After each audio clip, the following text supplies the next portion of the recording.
Shalom Aleichem. Bapak Yahweh memberkati saudara sekalian. Pagi hari ini saya akan mengajak untuk kita bersama-sama merenungkan firman Tuhan. Saya akan ajak saudara membuka di dalam kitab Iyob pasal 38 ayatnya yang ke-17. Kitab Iyob 38 ayat 17. Kalau sudah ketemu, saya akan bacakan untuk saudara. Demikianlah bunyinya. Saya baca dari teks berbahasa Ibrani. Setelah itu saya membaca di dalam terjemahan Indonesia versi ILT. Haniklu leka saare mawet, we saare sal mawet direh. Di dalam versi ILT, pernahkah gerbang maut terbuka bagimu? Atau pernahkah engkau melihat bayang-bayang maut? Ayat ini sebuah pertanyaan, saudara. Pernahkah kita melihat gerbang maut yang terbuka bagi kita? Gerbang maut itu berarti gerbang kematian. Saya masih ingat 1 tahun yang lalu, saudara-saudara, saya menyampaikan satu materi yang saya beri judul Upaya Penyelamatan Terakhir. Apa tujuan saya menyampaikan seperti ini? Agar supaya saudara bisa mempersiapkan orang-orang yang akan masuk dalam perjalanan yang maha kekal. Seringkali orang bertanya kepada saya saat menghadapi keluarganya yang sakit atau menghadapi orang-orang yang menjelang kematian. Kadang mereka tidak bisa berbuat apa-apa, mereka hanya panik sendiri, dan bahkan tidak jarang mereka ada yang mencari dukun. Sebetulnya, saudara-saudara, di saat menjelang kematian, kita harus segera melakukan tindakan yang saya sebut dalam tanda petik upaya penyelamatan terakhir.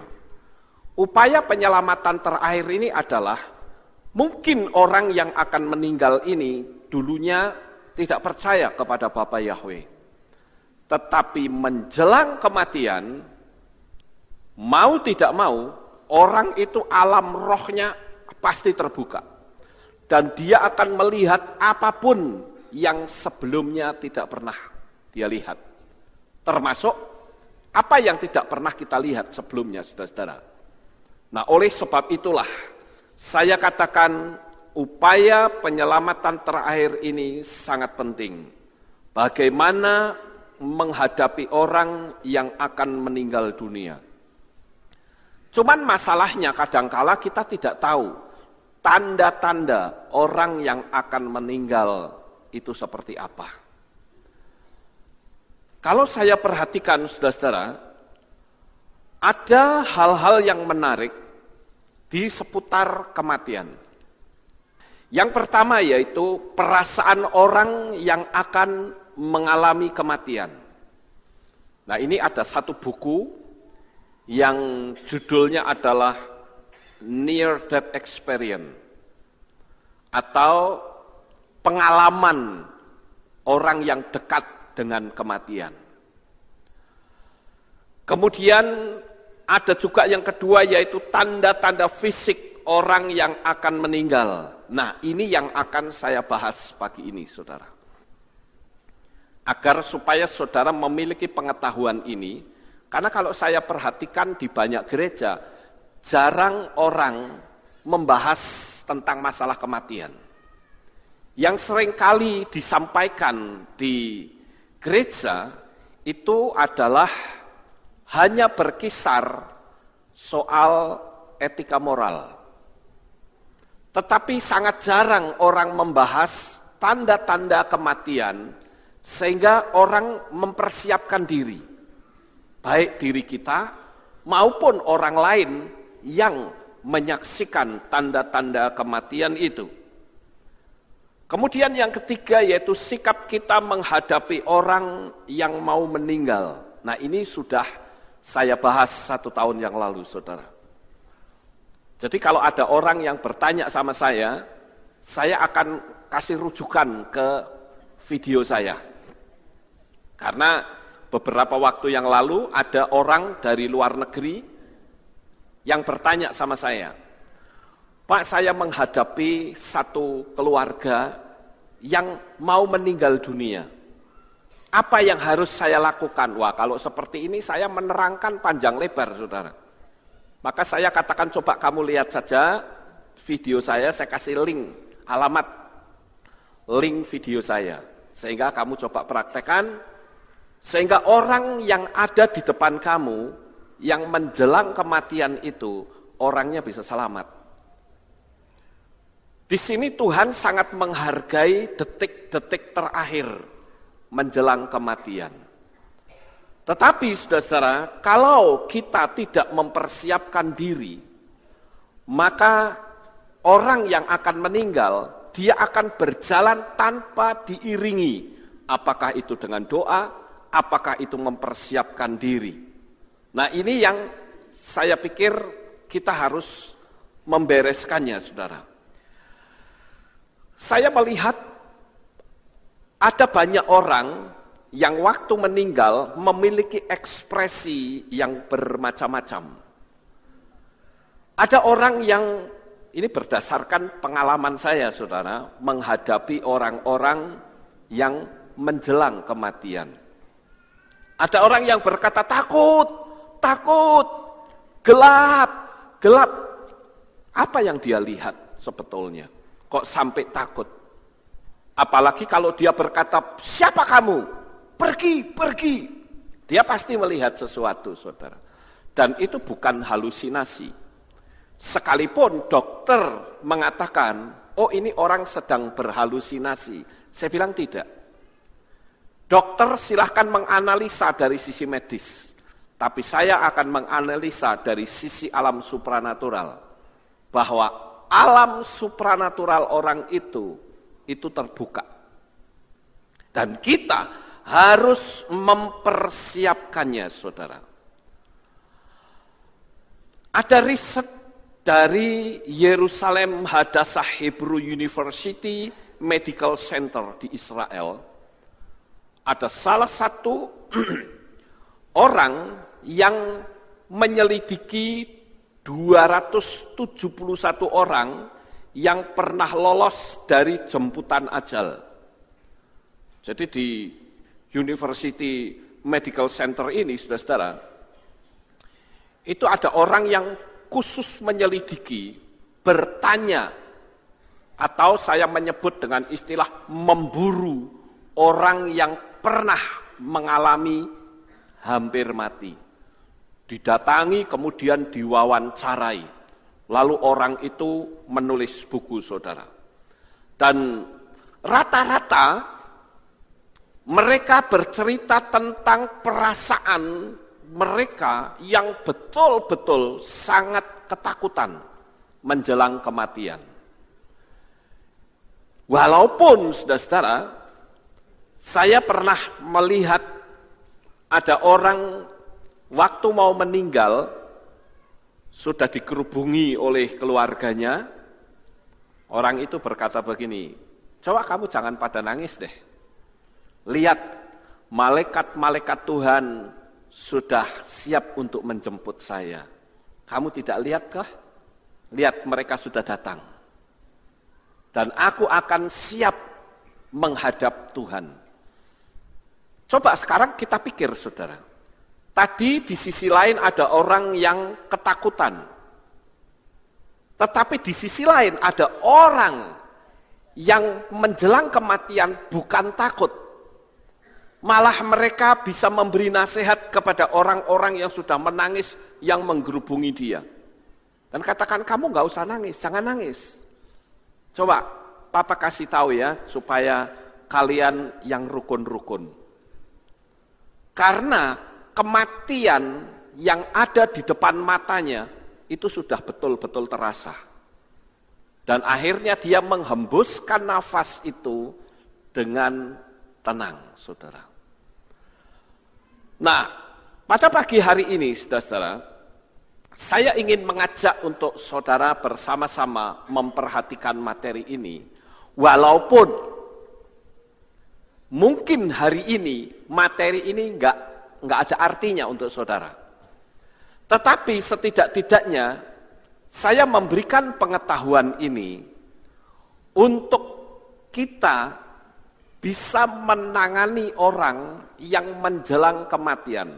Saya akan tunjukkan tentang tanda-tanda orang menuju ke alam maut. Nah, oleh karena itu, saudara-saudara, kalau kita perhatikan perilaku dari orang-orang yang menjelang kematian, itu bermacam-macam. Saya tentu tidak akan menceritakan satu persatu. Saya sudah ceritakan tentang dua orang yang berbeda. Yang satu ketakutan yang maha dahsyat, tapi yang satu berkata tenang, tidak usah takut. Tetapi ada orang yang mau meninggal itu hanya diam saja, saudara. Seolah-olah aku mau tidur. Itu juga ada yang seperti itu. Nah, ada orang yang menghadapinya dengan tenang, dan ada pula yang menghadapinya dengan penuh rasa takut. Lalu yang menjadi pertanyaan adalah, kenapa hal ini bisa terjadi? Apa yang sebenarnya mereka lihat? Sewaktu saya belum di dalam Tuhan, saudara-saudara, saya kan ikut dunia magic. Saya pernah sekali waktu melihat yang namanya lorong kematian. Bentuknya itu seperti ini, saudara.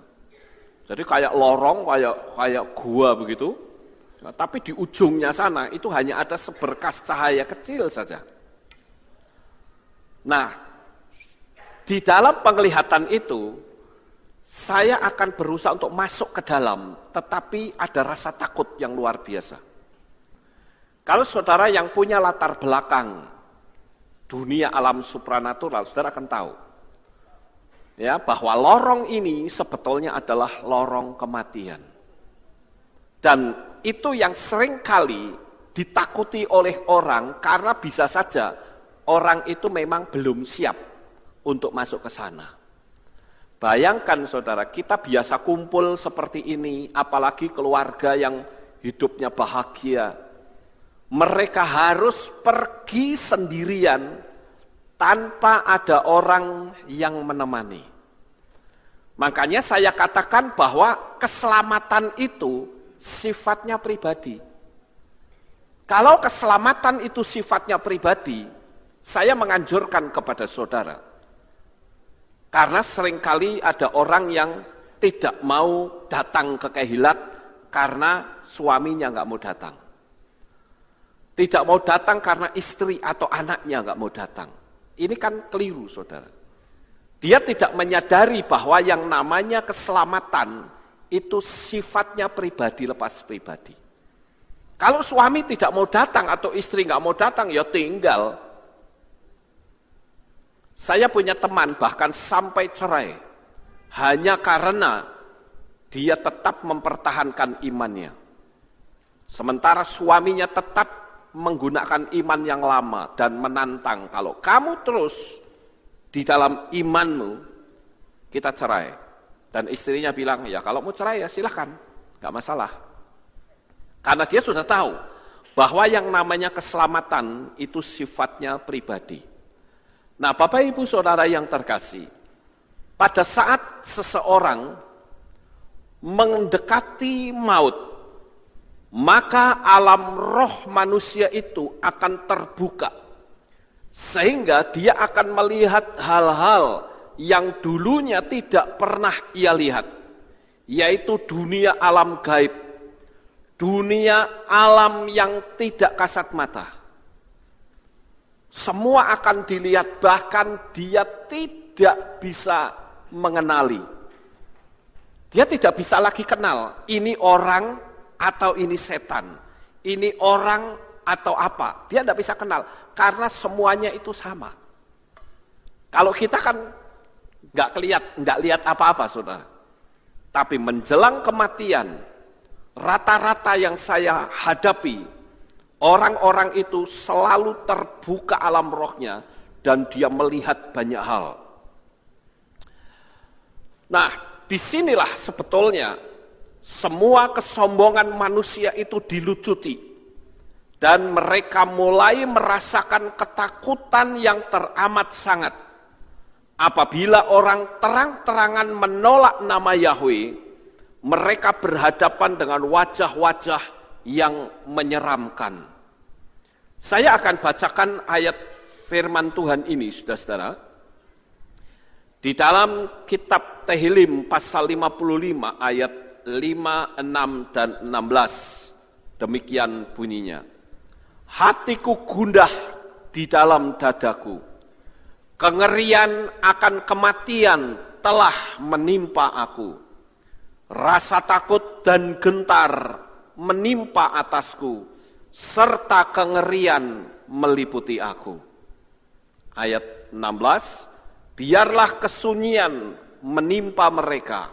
Mereka turun ke alam maut hidup-hidup, karena kejahatan ada di kediaman mereka di tengah-tengah mereka. Nah, saudara tahu, dari ayat ini kita mendapatkan pengetahuan betapa mengerikannya orang yang mendekati kematian. Sehingga bisa saja terjadi saat dia terbaring di rumah sakit atau di rumah sendiri, yang dia lihat adalah wajah-wajah yang menyeramkan seperti ini, saudara. Dan mereka sudah tidak lagi punya kesempatan untuk bertobat. Mereka tidak lagi punya kesempatan untuk memperbaiki diri. Mereka bahkan tidak punya lagi kesempatan untuk dia bisa mengucapkan, ampuni saya Tuhan. Tetapi sekali lagi saudara, di detik-detik kematian itu adalah bagian yang sangat penting sekali. Saudara melihat penjahat yang ada di sebelah Yesua. Dia sebetulnya adalah penjahat yang dulunya merampok, membunuh, dan memperkosa. Dan waktu itu dia disalib bersama dengan Yesua. Kalau kita melihat di kitab suci kita rangkai antara dua kitab Matius dan Lukas, saudara akan temukan di sana bahwa dua penjahat itu mula-mula mengutuk Yesua. Mula-mula ikut menghujat ketika orang-orang lain berkata, kalau benar engkau putra Elohim, turun dari salib itu. Katanya engkau putra Elohim, selamatkan dirimu dan selamatkan kami.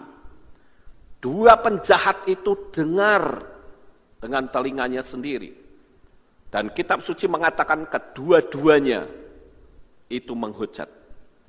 Tetapi lama-kelamaan saudara, salah satu dari penjahat itu, mereka menjadi sadar, ini orang kok berbeda ya. Biasanya orang sudah menjelang kematian, dia akan mengeluarkan sumpah serapah yang begitu hebat. Saya melihat videonya waktu Saddam Hussein dihukum mati, saudara. Di YouTube ada, saudara bisa lihat di sana. Bagaimana saat Saddam Hussein itu mau digantung, memang secara diam-diam ada yang syuting pakai handphone, saudara. Itu yang keluar dari mulutnya itu sumpah serapah luar biasa. Dan begitu lubang yang ada di bawahnya dibuka, dia langsung tergantung dan mati. Tetapi menjelang kematian, saat-saat terakhir, itu sebagian besar dari bangsa apapun itu selalu sama. Alam roh mereka terbuka. Ini terbukti dari kitab Tehillim yang kita baca tadi, saudara. Nah, jadi tujuan saya memberi materi ini adalah agar kita itu mempersiapkan orang tersebut untuk masuk ke alam kekal dengan ketenangan. Sama seperti waktu ibu-ibu mau melahirkan. Waktu ibu-ibu mau melahirkan, dipersiapkan dulu. Kalau sudah kelihatan tanda-tandanya, sakit perutnya sudah bukan lagi 1 jam sekali, tetapi sudah 5 menit sekali, mulesnya mulai luar biasa, nanti 1 menit lagi mulesnya, itu berarti tanda-tanda bahwa bayinya akan lahir. Lalu apa yang akan dilakukan oleh orang yang ada di sekitarnya? Biasanya kalau mereka sudah masuk di rumah sakit, apakah itu di bidan atau dokter, mereka sudah mulai mempersiapkan pakai sarung tangan. Mereka mempersiapkan gunting, mempersiapkan air hangat, mempersiapkan betadin, semua dipersiapkan untuk menyambut kelahiran bayi. Tetapi kenapa kalau bayi yang mau lahir dipersiapkan, orang yang mau mati kok tidak dipersiapkan, saudara? Ini sebetulnya penting mana? Dua-duanya penting. Tetapi kenapa sering saya melihat ada orang yang tidak mempersiapkan detik-detik atau menit-menit terakhir menjelang kematian? Saya teringat pada waktu papa saya mau meninggal dunia, saudara. Papa saya ada di ruang ICU, selang ada di mana-mana, sementara semua anak-anak ada di depan, termasuk saya. Dan saya sudah melihat tanda-tanda itu. Waktu itu Pak Yakub ngomong begini, coba kamu masuk ke dalam. Saya bilang, waduh aku gak tegel lihat papa kayak begitu. Tapi kamu kan dulu yang kurang ajar, ya. Kamu kan yang dulu berantem sama papa. Ya, memang saya pernah berantem, saya pukul-pukulan, saudara, dengan papa saya. Ya. Kamu kan yang kurang ajar, kamu yang masuk. Saya bilang, ya udahlah, saya tak masuk, nggak apa-apa. Begitu saya masuk, saya melihat tanda-tanda kematian, itu sudah ada. Langsung saya katakan begini, Pak, kami sudah mempersiapkan semuanya, tapi ternyata Tuhan berkehendak lain. Kali ini silahkan papamu pulang bersama dengan Bapak Yahweh. Sekarang saya doakan. Lalu saya berkata begini, Bapak Yahweh, saya sudah tidak lagi punya kemampuan untuk bisa mempertahankan papa saya. Sekarang saya mengundang malaikat Bapak Yahweh turun, jemput papa saya sekarang. Saya tidak ingin dia berlama-lama dalam penderitaan seperti ini. Saya katakan, Papa, selamat berpisah, selamat tinggal. Nanti kita akan ketemu lagi di Shamayim. Saya katakan begitu, saudara. Dan saya katakan, maafkan saya. Saya pernah berbuat kurang ajar. Dan hari ini, saya izinkan Papa untuk pulang, kembali ke pangkuan Papa. Saya katakan, silahkan Tuhan, kami sudah siap. Langsung dia tarik nafas panjang, gitu. Lepaskan sedikit, tarik lagi, langsung kembali, saudara. Dan saya keluar, saya ngomong sama Pak Yakub, Papa sudah pulang. Baru mereka masuk semuanya. Kalau kita ngerti tanda-tanda itu, karena saya berulang kali menghadapi orang yang mau meninggal. Jadi saya sudah tahu, oh ini orang sudah mau meninggal. Nah kita harus siapkan. Jangan sampai kita melihat orang mau meninggal, kita bingung sendiri, cari dukun. Repot kalau begitu, saudara. Saya katakan pengetahuan kita pada pagi ini, ya, mungkin belum berlaku untuk saudara. Tetapi sekali waktu, saudara akan mempergunakan materi saya ya, untuk bisa membawa, mengiringi orang yang akan meninggal dunia. Apa yang harus kita lakukan ketika berhadapan dengan orang yang menghadapi kematian? Sekali lagi, jangan panik atau cari dukun. Ingat saudara, setan tidak pernah memberi sesuatu dengan gratis. Dan menjelang kematian inilah yang saya katakan saat-saat yang paling penting. Sekeras apapun hati manusia, saudara, menjelang kematian, dia akan lunak hatinya. Saya tidak akan kembali mengulang tentang apa yang harus kita lakukan. Saudara bisa lihat di video saya yang sudah saya unggah di YouTube. Judulnya adalah Upaya Penyelamatan Terakhir.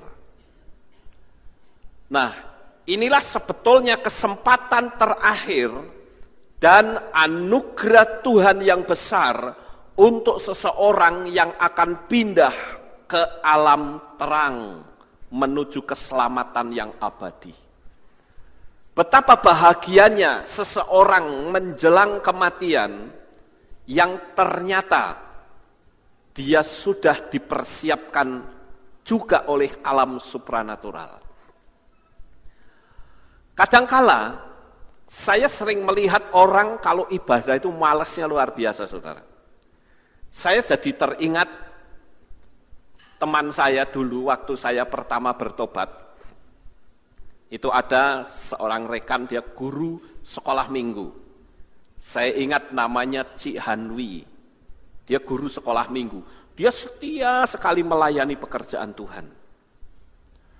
Dan waktu itu dia berdoa begini, Tuhan, berikanlah saya toko supaya laris toko saya.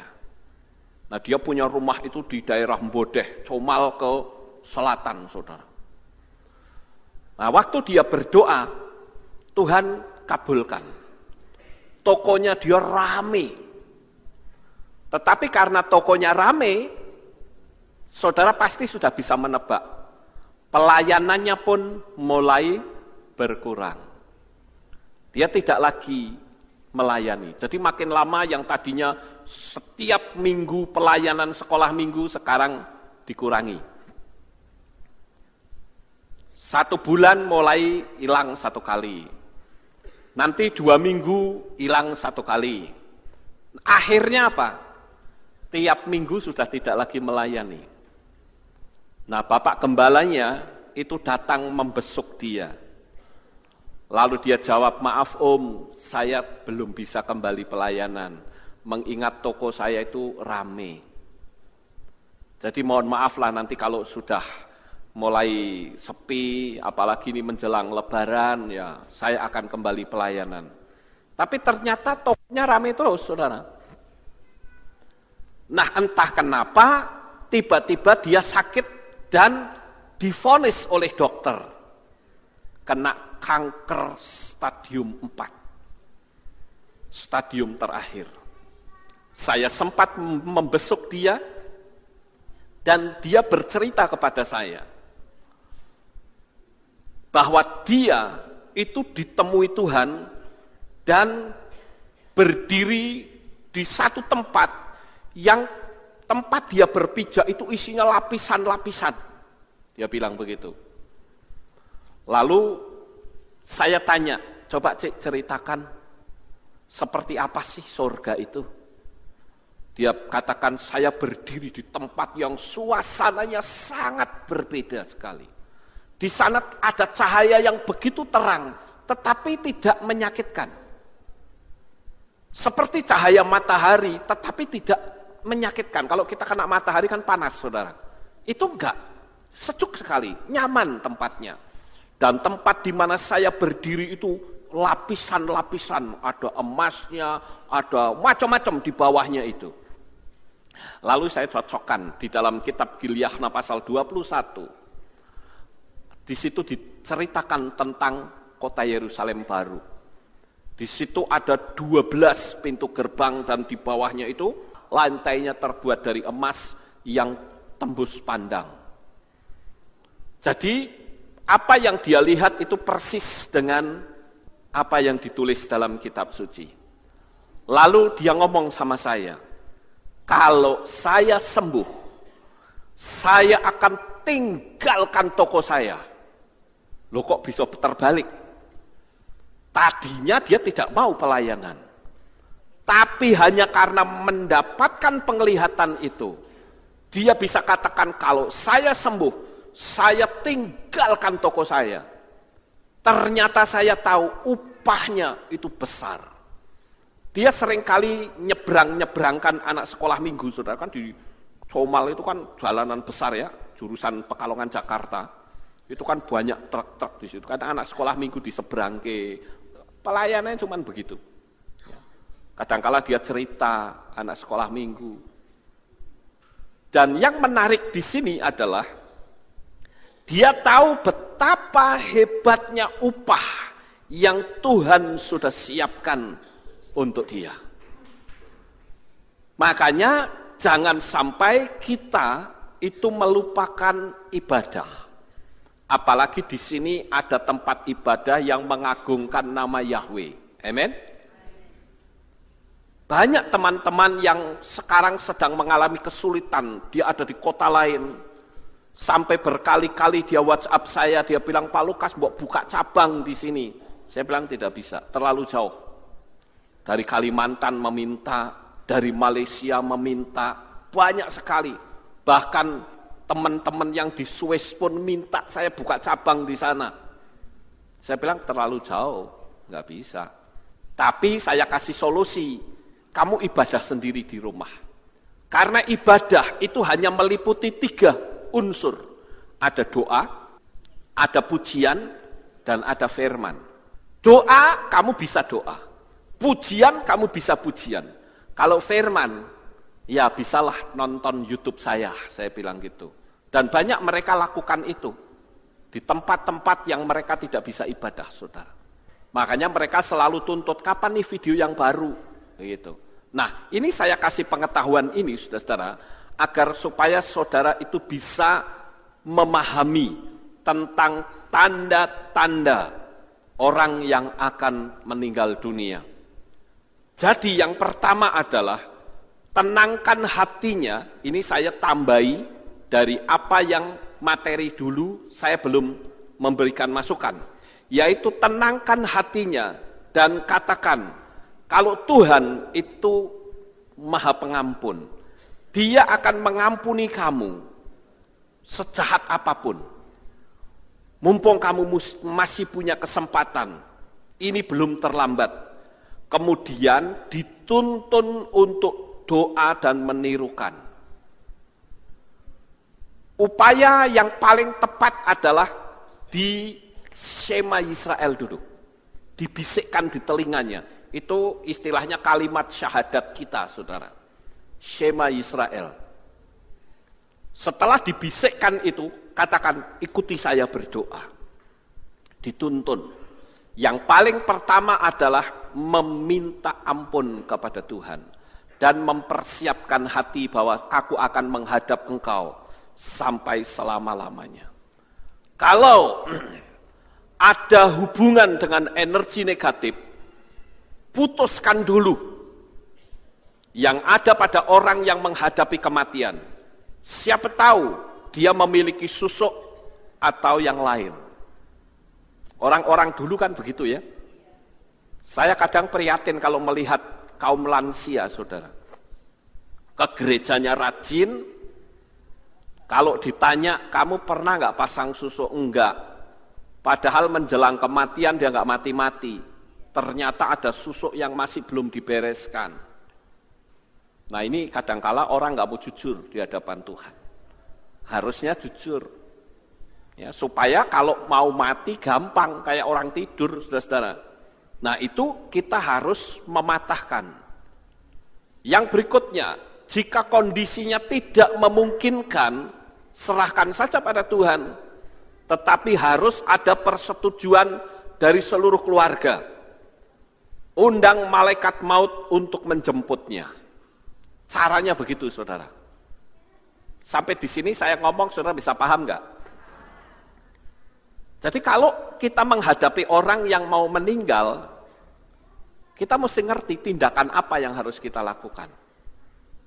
Jangan dumeh kita ngerti kayak gini lalu, wis kita serahkan. Ya kalau keluarganya ada yang terima, lah kalau tidak. Seperti saya ingat dulu pada waktu papahnya Kohbowa menjelang kematian, saudara. Seluruh keluarga itu mengatakan, wis Pak Lukas serahke bae.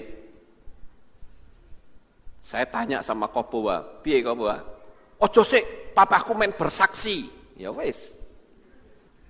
Saya katakan, kalau lihat dari fisiknya yang sudah tua, dan kondisinya yang seperti ini, dia pasti dipanggil pulang oleh Tuhan. Makanya saya menyarankan kita serahkan. Ojo, ya, papaku kudu bisa bersaksi dhisik. Ya sudah, terserah. Enggak mati-mati, saudara. Akhirnya dia sendiri yang menyerah, ya wis. Nah begitu ya wis, ya sudah, saya serahkan. Bapak bawa pulang. Dia pulang, saudara. Jadi kita sebagai anak-anak Tuhan, kita harus ngerti hal ini. Nah, yang berikutnya yang penting adalah jangan izinkan orang lain mendoakan atau membisikkan kalimat-kalimat dari kepercayaan lain. Ingat, orang ini alam rohnya sedang terbuka. Jadi saudara kudu tegel di sini, saudara. Tidak boleh ada rasa sungkan, aduh keluarganya datang, orang ini baik. Tidak boleh seperti itu. Kita kudu tegel, saudara. Kita harus katakan tidak. Bahkan saya ngomong, kadang-kadang ngomong begini. Kalau orang ini takut menolak, ngomong saja. Ini papa saya sudah didoain oleh Pak Lukas. Dan Pak Lukas melarang untuk orang lain berdoa. Kecuali memanggil nama Yahweh. Kalau tidak memanggil nama Yahweh, no. Yang ngomong begini Pak Lukas, you tidak terima, silahkan tanya Pak Lukas. Tak suruh begitu, saudara. Kalau orangnya kadang tidak berani untuk menyampaikan. Karena ini orang rohnya lagi buat rebutan, tahu saudara? Ini nih menjelang kematian tuh roh manusia itu buat rebutan dua kekuatan besar loh, nggak main-main, saudara. Nah kadang orang nggak pernah mikir begitu, yang dilihat, aduh orang enak nanti nek dia berdoa. Siapapun saya katakan tolak, kudu tegel saudara. Daripada menjelang detik-detik terakhir dia binasa. Saya ingat dulu waktu pertama bertobat di tempat saya melayani Comal, saudara-saudara, ada seorang ibu namanya Ibu Turani. Ibu Turani ini termasuk orang yang setianya luar biasa. Dia bahkan setiap kali perayaan Natal, itu selalu dia menjadi lakon di acara drama Natal. Saya bilang kalau orang ini ngelamar jadi bintang film, pasti hebat, saudara. Kalau dia nangis, betul-betul dia nangis keluarkan air mata. Kalau dia marah betul-betul dia acting marahnya luar biasa. Jadi saya katakan ini pemain watak, saudara.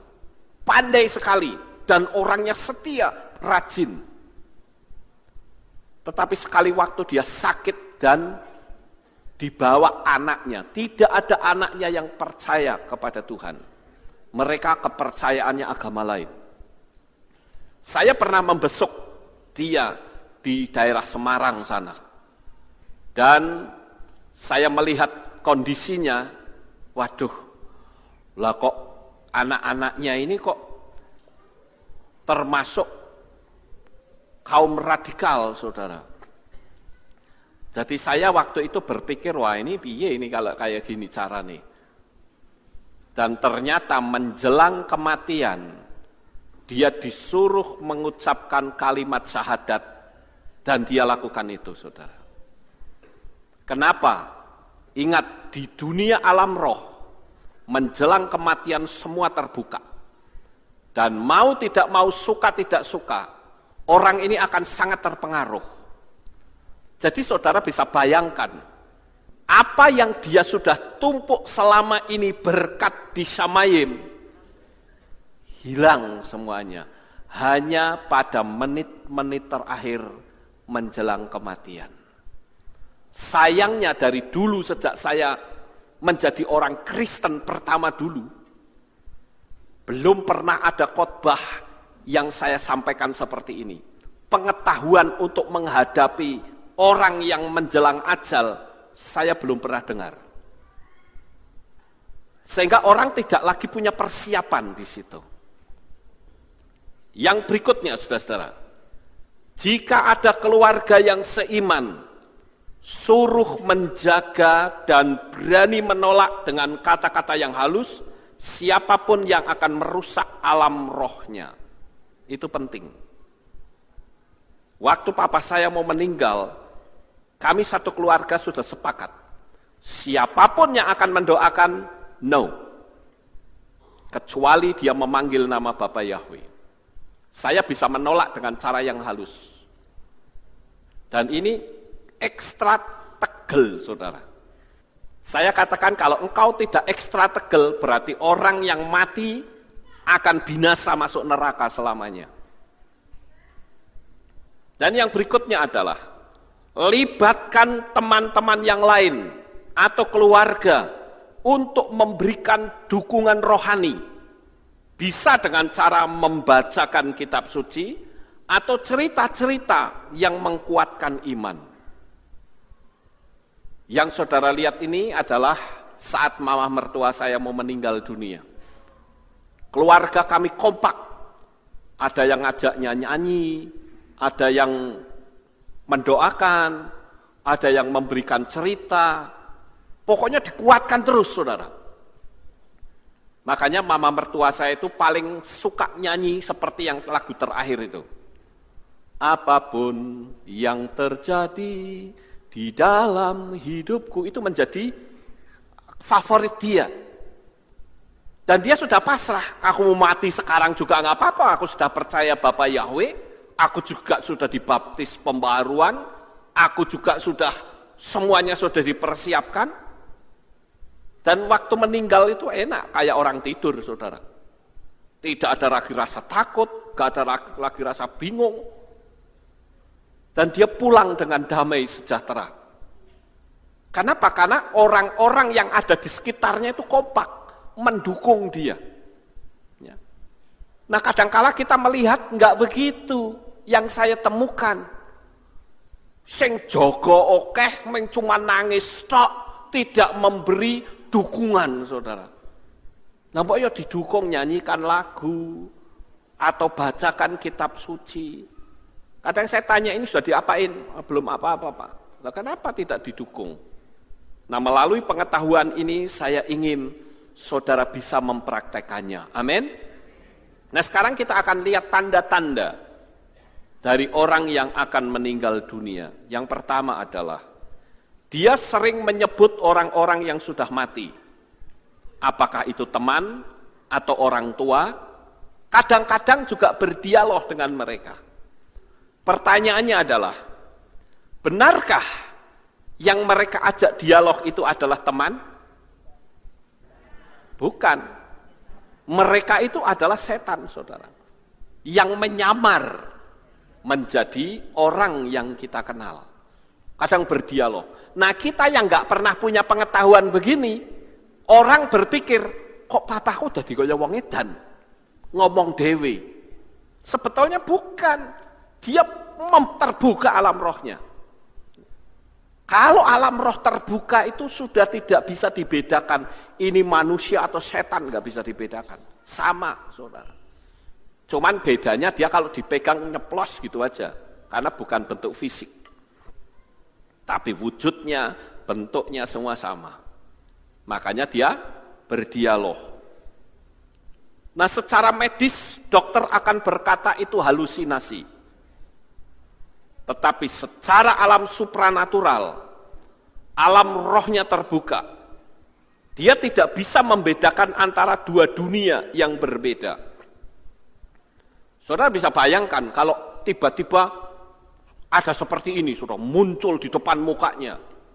Nah itu yang sering bikin orang ketakutan, saudara. Tetapi saya percaya kedekatan kita kepada Bapa Yahweh, energi yang model begini nggak akan bisa mendekat kita, saudara. Nggak akan bisa. Apalagi firman Tuhan melalui Yohanan dia katakan di 1 Yohanan 4 ayat yang keempat, bahwa roh yang ada di dalam kamu jauh lebih besar dari roh yang menguasai dunia ini. Amin, haleluya. Jadi kita nggak perlu, mungkin bukan orang lain, tapi diri kita sendiri. Saya katakan, ada energi yang besar yang ada di dalam diri kita. Sehingga yang model beginian, saya yakin tidak akan bisa mendekat saudara. Jadi tidak perlu takut. Saya jujur prihatin, karena banyak sekali gereja yang tidak pernah mengajarkan hal ini. Padahal bagi saya ini penting sekali. Kalau bayi lahir saja dipersiapkan kok, orang mau mati kok tidak dipersiapkan. Orang menganggap, itu sudah otomatis orang tahu. Belum tentu, saudara. Yang berikutnya, sekalipun dirawat di rumah sakit, dia tidak betah dan minta pulang. Itu tandanya. Ya, coba saudara perhatikan ya, kalau punya family atau apa, catatan ini yang tanda-tanda ini nantilah mesti muncul. Kalau sudah muncul begitu, saudara langsung bisa tebak orang ini sudah dekat dengan kematian. Jika ada orang sehat, tiba-tiba minta maaf dan mengucapkan hal-hal yang aneh di seputar kematian, itu tandanya maut sudah dekat. Nah ini saudara perlu perhatikan. Ada orang yang sehat tiba-tiba datangi teman yang lain minta maaf, saudara. Saya ingat dulu waktu Pak RW sini mau meninggal dunia, dia sengaja mendatangi saya. Dia datang, dia bilang, "Papi, aku njaluk maaf ya karo kowe." Lho ono apa? Ya. Orang ngerti, pokoknya aku njaluk maaf karo kowe. Oh, ya sudah, enggak apa-apa. Karena dia seringkali saya marahin, saudara. Kalau dia menemui saya, selalu mabok dulu. Ya, minum-minum dulu baru nemuin saya.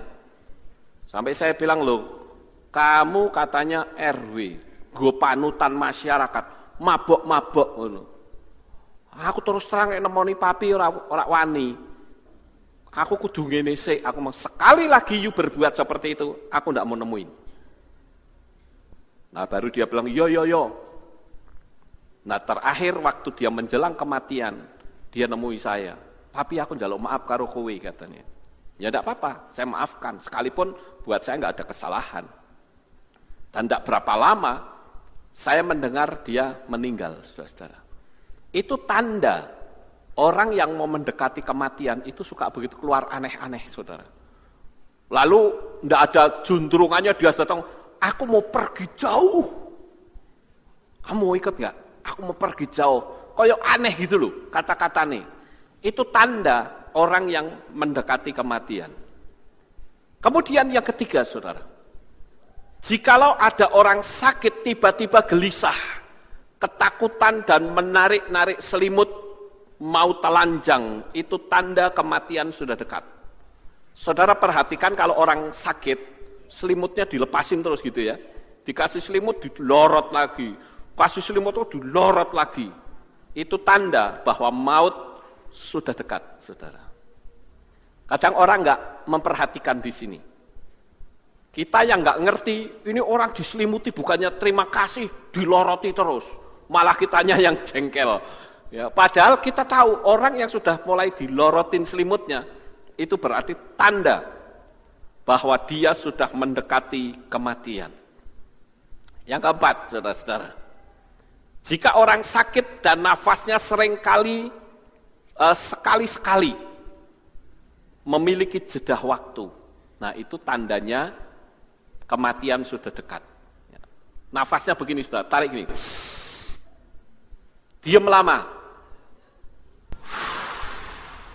Tarik lagi, diam lama. Dan kalau saudara perhatikan, itu nafas yang keluar dari mulutnya itu busuknya luar biasa, saudara. Itu tanda bahwa kematian sudah dekat. Karena organ dalam itu sudah mulai rusak. Jangan saudara berpikir, wah kira urung sikatan.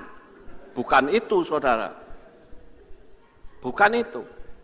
Tetapi karena organ dalam itu sudah mulai rusak. Sehingga hembusan nafasnya itu bau banget, saudara. Saya sering kali, tapi saya tidak peduli. Itu tugas saya kok. Saya bisa membisikkan Shema Israel, saya bisa menuntun orang itu, sekalipun saya sadar baunya busuk luar biasa. Dan itu tanda kematian sudah sangat dekat dengan orang ini. Kemudian yang berikutnya, yang kelima, yaitu pupil mata akan terbuka lebar dan tidak bereaksi terhadap cahaya, dan suhu tubuh mulai menurun sangat drastis. Makanya kalau menjelang kematian yang ini suka dipakai oleh tim medis, saudara. Dokter kalau melihat, oh orang ini kritis gitu ya, selalu dibuka matanya, kemudian dioncori pakai apa? Senter. Apa itu oncori? Di senter, ya, diginiin, seret gitu, kan gitu ya. Kalau menjelang kematian begitu disenterin gini, dia nggak akan punya reaksi, tetap gini. Tapi kalau orang yang hidup, yang masih sehat, begitu disenter gitu, langsung biar, kan gitu, pupil matanya, saudara. Tapi kalau orang menjelang kematian tidak. Dan kalau saudara perhatikan, ini kepekaan ya, saudara pegang tangannya diusap gini, itu akan berbeda, ya, gesekan kulitnya itu berbeda. Kalau saya kadangkala lihat orang menjelang kematian, tuh tak pegang tangannya terus tak giniin. Oh ini sudah deket ini, kelihatan saudara, ya, karena sudah sering lah. Kalau mau nyoba gampang. Saudara pergi ke Dharma, kalau pas ada keluarga yang mau meninggal, ya. Kemudian waktu keluarga itu akan dimandikan, ini untuk latihan kepekaan, saudara. Saudara pergi ke Dharma, kemudian keluarga saudara yang meninggal itu, kan sudah meninggal toh, pegang tangannya diginiin.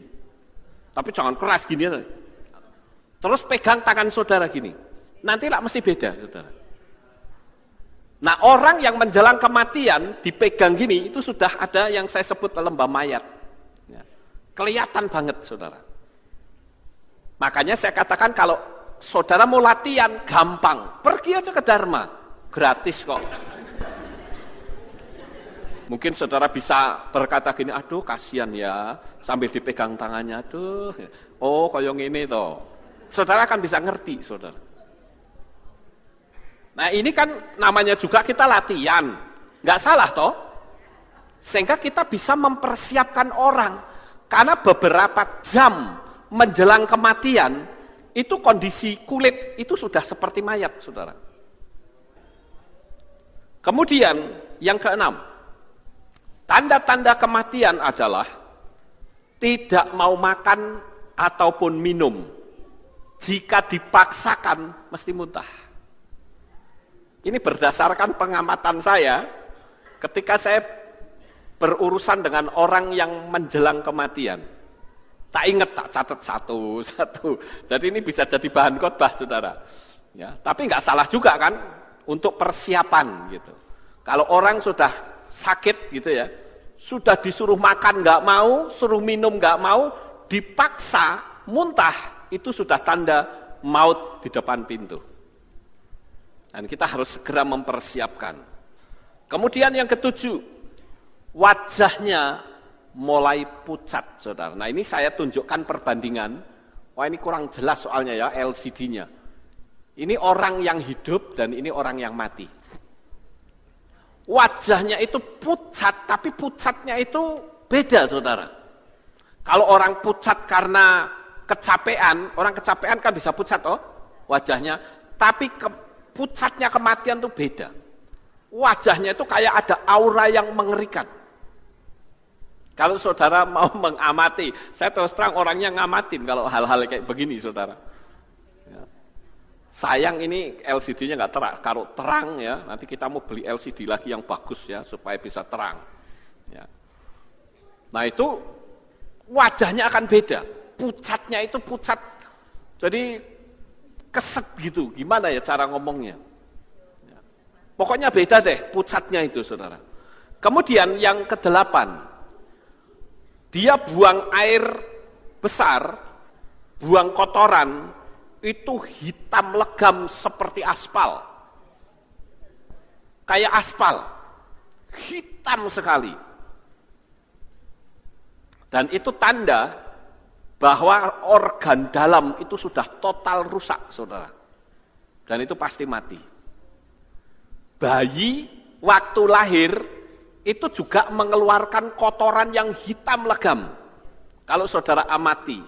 Nah, menjelang kematian, itu juga kotorannya hitam legam. Hitamnya kayak apa? Kayak aspal, kalau saudara lihat aspal. Itu tanda bahwa maut sudah diambang pintu. Dan yang berikutnya, enggan berinteraksi. Itu tanda bahwa penurunan kadar oksigen di dalam otak serta penurunan aliran darah adalah bagian dari tanda kematian yang sudah dekat. Diajak ngomong itu sudah nggak mau merespon, saudara. Pak, tirukan saya doa ya, meneng we, saudara. Sudah nggak merespon. Matanya juga terbuka, nggak merespon. Itu tanda maut sudah dekat. Nah, kalau sudah seperti ini, cepat panggil keluarga, saudara. Karena tanda ini tanda kepastian. Jangan kita sendiri yang tangani, panggil keluarga, kumpulin, support. Dalam doa, puji-pujian atau apa. Ya. Kemudian yang berikutnya, detak jantung mengalami kelemahan. Nah, saudara bisa lihat di tangan, ya, di tangannya itu. Nanti kan deg-deg, lama, deg-deg, lama, deg-deg. Nah, itu tanda bahwa dia mulai menurun, saudara. Kemampuan memacu darah, memompa darah itu sudah tidak lagi punya. Itu tanda bahwa waktunya sudah dekat. Jadi disitulah kita harus segera bertindak. Apa yang harus kita lakukan, persiapkan dengan baik. Kemudian yang terakhir, sering diajak bicara tetapi tidak nyambung. Nah, ini secara hukum medis proses kendali pada otaknya melemah dan kehilangan fungsi. Kalau diajak ngomong, dia jawab semaunya dan tidak pernah nyambung dengan apa yang kita omongkan, saudara. Saya ngomong apa, dia jawabnya apa. Saya berharap pengetahuan ini saudara miliki dan diingat.